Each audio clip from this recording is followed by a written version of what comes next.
Good afternoon. First of all, for those of you in countries celebrating Father's Day today, for those fathers out there, happy Father's Day. I hope you've had breakfast in bed and having a good day. The news today in Ukraine that we'll start off with is that there are Russian drone strikes on the southern ports, the Odessa ports. Again, I'll just go to the map here so we can see where we're talking about. Reports of drone strikes on the Odessa port, on Mykolaiv up here, and on Reni and Ismail ports down here. Now, Reni and Ismail are the ports that are on the Danube River on the border with Romania. All four of these regions have suffered heavily under both missile and drone attacks over the last 6 weeks. I suppose it's intensified. The bulk of it. I'll get that right. It actually started just after this. After Russia decided not to extend the grain deal further. So the Black Sea Grain Initiative, which was a deal brokered by President Erdogan of Turkey. Which would see Ukrainian grain shipments being allowed to transit through the Black Sea, out of these ports, through Turkey and onto other destinations. That deal was extended from July 2022 a number of times, but the most recent opportunity to extend, Russia chose not to, giving their reasons that Western sanctions were meaning the deal wasn't working for Russia, and that Russia was also meant to be allowed to be able to export grain, agriculture, and fertilizer products. However, they weren't able to land these products in other countries due to Western sanctions, inability to get insurance on their freighters, and that sort of thing. So after that deal was stopped, right about that time too, was at the time when President Erdogan allowed the release of the 5 Azov commanders. These were Ukrainian commanders who had become prisoners of war after the battle in Melitopol, and a deal had been brokered where instead of them being sent back to Ukraine, they would be housed in Turkey. Now, for reasons that appeared to perhaps be to do with the NATO summit, which was going on at that stage, Erdogan wanting to appease the West or appear to be doing positive things for the West, seemed to release them at that stage. Anyhow, once that deal for the Black Sea Grain Initiative has not been extended, Russia then began this missile and drone, a series of attacks upon these ports in Odessa, Mykolaiv, Reni and Ismail. Tonight they are continuing. Part of the reasons given by the Russians for these strikes have been, I think, not only to ensure that the resumption of transit from these ports doesn't occur, but also that these ports have been used. They were considered to be a safe zone by the Ukrainians due to the grain deal. And that for that reason, in these ports where there are large storage spaces, large grain warehouses, and warehouses for storing products that are shipped in to Ukraine, that these were being used to store military equipment. So there may have been armoured vehicles, munitions and so forth stored in some of these ports, and it appears that the Russians have now gone after those as well.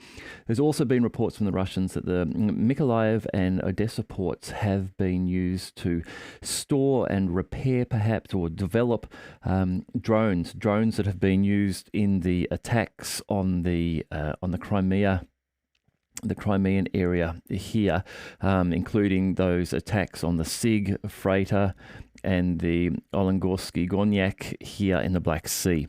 So I would suggest that's the main reason why these attacks have occurred overnight, is that there has been further Russian intelligence which has indicated to them that there are military targets in these areas. Okay, just moving on from Odessa and what seems to be happening right now, going through the battle update for the day. We'll just move our map up to the north here, and we'll start up in the north around Kupiansk. So this is the Russian Ministry of Defence daily update that I'm reading from here. In the Kupiansk direction, which is where the Zapad Group of Forces are operating, their army aviation and artillery, they have launched attacks at the Ukrainian Armed Forces 103rd Territorial Defence Brigade units near Kislovka in Kharkov region. Now, Kislovka is up here, which is just near Kupiansk, this area of Sinkovka. Around here is where the Russians have been battling over this township as well, getting themselves very close to Kupiansk itself.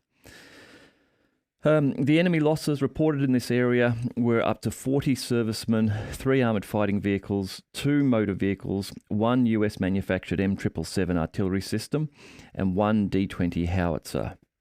Now, there's also a report of a significant troop movement from this area, a Russian troop movement, which I'll come to in a moment. Moving down then here to Liman, Krasny Liman area, Krasny Liman direction. This is where the Center Group of Forces are operating. They have been utilising the last 24 hours army aviation, artillery, and the heavy flamethrower systems. Again, the TOS-1 thermobaric systems. They have been combined in 2 attacks to repel 2 attacks by assault groups of the Ukrainian 5th National Guard Brigade and the 67th Mechanised Brigade.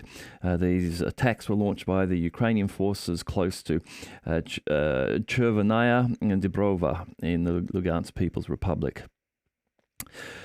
The Ministry of Defence is reporting that 60 Ukrainian servicemen have been lost in the last 24 hours in the Krasny Liman area, as well as 2 armoured fighting vehicles, 2 pickup trucks, and 2 D-30 howitzers. Now, if we move down from down south, just on the map here, moving down south to the Donetsk region, this area through here. Russian troops have actively improved positions along the front line close to Kleshayevka. Now, Kleshayevka, just south of Bakhmut here. I'll just zoom in a little bit here. So this is Bakhmut city, Kleshayevka to the south here. So reports that the Russians have improved their positions there. There has been strong fighting in this area with the Ukrainians attempting to enter sort of from the southwest, Kleshayevka, trying to drive up to the northeast and capture this area.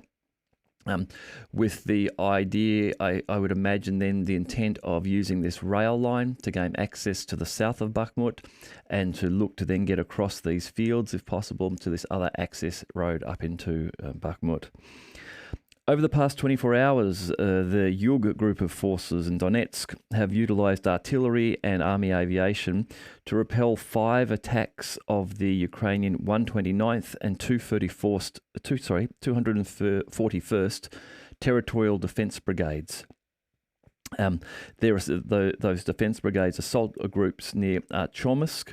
Now, Artyomovsk is Bakhmut. So Bakhmut is the Ukrainian name for the city. The Russians refer to this city as Artyomovsk. Additionally, they have repelled 3 attacks of the 109th Territorial Defence Brigade and the 79th Air Assault Brigade units close to Maryinka. Just moving my map out a little bit there. That's the update there in the Donetsk region. More than 250 servicemen in the Donetsk area in the last 24 hours. Ukrainian servicemen are reported to have been lost, either killed or wounded. 1 tank, 1 infantry fighting vehicle, 4 armoured fighting vehicles, 2 motor vehicles, 1 Strela 10 surface-to-air missile system, 1 Polish manufactured Krab self-propelled artillery system, 2 D-20 howitzers, 1 D-30 howitzer, as well as 1 US manufactured M119 howitzer were eliminated. Reporting is also that 2 command and observation posts of the 28th Mechanised Brigade were destroyed near Delivka, and that 1 communication centre of the Ukrainian 110th Mechanised Brigade has been destroyed near Avdiivka in this area. So we notice again here not only a air defence, a surface-to-air missile system being destroyed in this Donetsk region, but also 1, 2, 3, 4 pieces of artillery, a range of them, including a Polish Krab self-propelled one. Now in the southern Donetsk region, we're moving down here. South Donetsk region, the Vostok Group of Forces are operating here, again using army aviation and artillery. They have launched attacks at the Ukrainian 72nd Mechanised Brigade in this area here. In addition, one ammunition depot of the Ukrainian 117th Mechanised Brigade has been destroyed near Kamishevka in the Zaparosa region. The enemy losses here are reported as being more than 105 Ukrainian servicemen, 4 tanks, 3 infantry fighting vehicles, 6 motor vehicles, 2 Akatsiya and Gvozdika self-propelled artillery systems, as well as 2 howitzers, 1 a D-20 and 1 a D-30.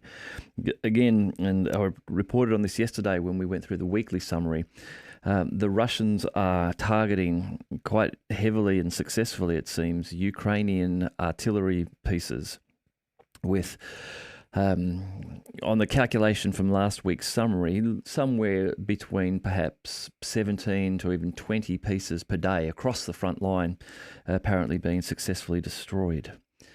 Now, the Zaparosa region and the main area of focus here is in the ROBOTNY area.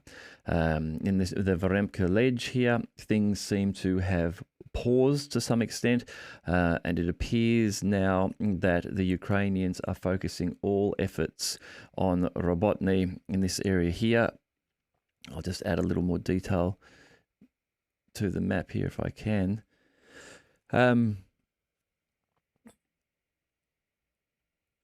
ROBOTNY, Tokmak, Vyrbova over here to the east, which will appear on our map in just a moment.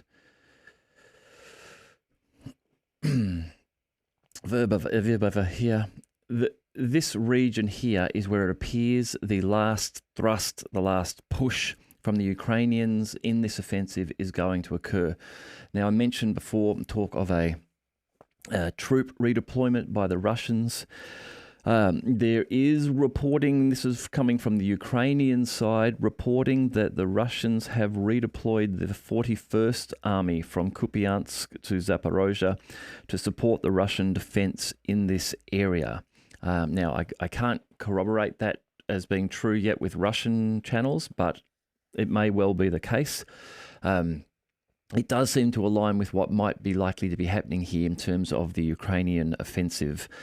So while the Ukrainians have struggled to take ROBOTNY, the township itself, they have reportedly been able to move some armoured vehicles into ROBOTNY, and they have, it seems, decided to make a tactical decision to skirt ROBOTNY, perhaps skirt Novoprokopivka, and look for a gap between Novoprokopivka and Vyrbova here. So finding some sort of weakness and gap in this area here to perhaps allow them to then do a thunder run through the fields here down to Tokmak.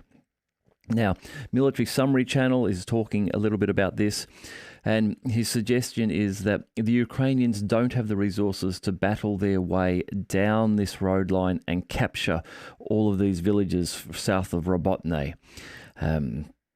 Soldalka Balka here, Pieshny, Nove, Kharkove, Chernonovhirka, down to Tokmak, and instead they may look to just make a brute forced assault and then a run through the fields to get to Tokmak.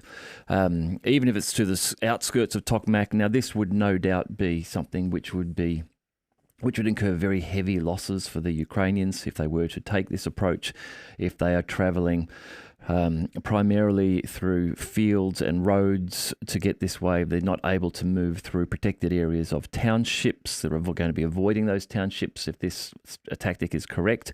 But what it would do is allow the Ukrainians to claim a large PR victory. They could say, look, we've made it to Tokmak, and the fighting will resume around Tokmak after the rains in the winter. So if the Ukrainians were able to get a corridor through here, get down to Tokmak, it would be seen as a large victory for them. They would then claim, here, we were never planning on getting to the Sea of Azov. Our plan was just to get to Tokmak and then reinforce and go to the Sea of Azov next spring, in 6 months' time. I don't think that really is what was their original plan, but it may well be their plan now to try to get as close as they can to Tokmak and see if they can somehow keep that corridor open and survive through the winter holding that position. Look to mobilize troops in Ukraine, which there is growing confirmation that a mobilization will be undertaken, and it will be a large one in Ukraine. Build up a base of troops, give them the minimum amount of training they can over the winter so that when the spring fighting starts again, they're able to push down en masse and then look to either take Tokmak or perhaps follow a similar approach and perhaps work around and skirt Tokmak and perhaps try to push down to Melitopol and again claim a large victory by being able to get there. Now, getting down there or even getting to Tokmak is one thing. Being able to hold that position successfully without suffering unacceptable losses is another one. Being able to keep that corridor open without the Russians pushing in at the top and trapping you there and then suffering the terrible loss and embarrassment of losing all of your forces in that area, either captured or killed. These are real possibilities. So while getting to Tokmak may be a risky activity which could be achieved before the winter sets in, who knows in the long term how successful that might be. Just going back then to complete the reporting from the Russian Ministry of Defense in the Zaparosa region. Over the past 24 hours, up to 115 Ukrainian servicemen, 2 armoured fighting vehicles, 4 motor vehicles, 2 M777 artillery systems, 1 M119 towed howitzer, as well as 2 howitzers, 1 an M-B howitzer and 1 a D30 howitzer were eliminated. Again, in the 1 day of fighting just in this area, 4 artillery pieces destroyed. Also, 1 AN-TPQ-50 counter-battery warfare radar has been destroyed in the Zaparosa region. Again, these counter-battery radars are the ones that are used by the Ukrainians to identify the location from which the Russians are firing their artillery shells and therefore where their Russian artillery is located, then using coordinates from those radar systems to feed them into their Ukrainian artillery to send return fire, ideally directly back onto the location that the Russians are housing their artillery at that time. Finally, the reporting in the Zaparosa region goes on to state that 1 field ammunition depot of the 106th Territorial Defence Brigade was destroyed in the Hearthstone region. In the Hearthstone region, the enemy losses were more than 30 Ukrainian servicemen, 2 motor vehicles and 1 D30 howitzer. Now, we have seen in the Hearthstone region in the last few days that there has been a decrease in the amount of activity in Hearthstone, in this area here, along here. The Ukrainians seeming to be focusing activity at this stage on the ROBOTNY, trying to get down here to the Sea of Azov. All other areas at this point of time, while still heavy clashes going on, this seems to be the area the Ukrainians are focusing on and are looking to attempt to make some ground by perhaps getting to Tokmak. Now, if the reports are true of the Russians moving from Kupiansk all the way down here to Tokmak, the 41st Army, which I think at full strength has a size of about 20,000 men, then that may add some credence to that theory that is what the Ukrainians are looking to do here in the near future. It would make sense for the Russians to take resources from the Kupiansk area, where they seem to be having unexpected success in almost an unexpected offensive, where they're able to move forward when I think their plan was originally just to hold the line there through the Ukrainian offensive. Given they have been making room there, bringing some troops down here to ensure that the Ukrainians don't make it to Tokmak, or if they do, that they are very quickly pushed back afterwards, would then allow the Russians to send that army back up to Kupiansk if they wish to, once the rain set in and the fighting sort of slows down for that period of time. For today on Ukraine, I think I'm going to leave it there. I am looking today, though, to do another update on what's happening in Africa, and also perhaps over the weekend look to start to put some together on China. As I was watching something from John Mearsheimer. As many of you may know, I've commented on John Mearsheimer many times. I think he's very well thought out, very logical, and easy to understand in his arguments as to why the Ukraine war started. John paints the picture, of course, that the real challenge to the US is not Russia, but that it is China. That's not to say that Russia is not dominating in this conflict, but in terms of a peer competitor, that it is China and US that will have that conflict. And some of what I was watching and listening to John say just made me realize the inevitability of conflict between the US and China, and why. And so that's something I'll drop into a video maybe later today or tomorrow. Hey, thank you very much. I hope you're enjoying these reports. As I say, if you're celebrating Father's Day today, I hope you're having a good day with your kids and your family. If you have not subscribed to the Deep 404 already, please do. I've just hit 250 subscribers in a couple of months, so I'm feeling pretty stoked about that. I hope you guys are enjoying the channel, and I look forward to speaking to you again soon.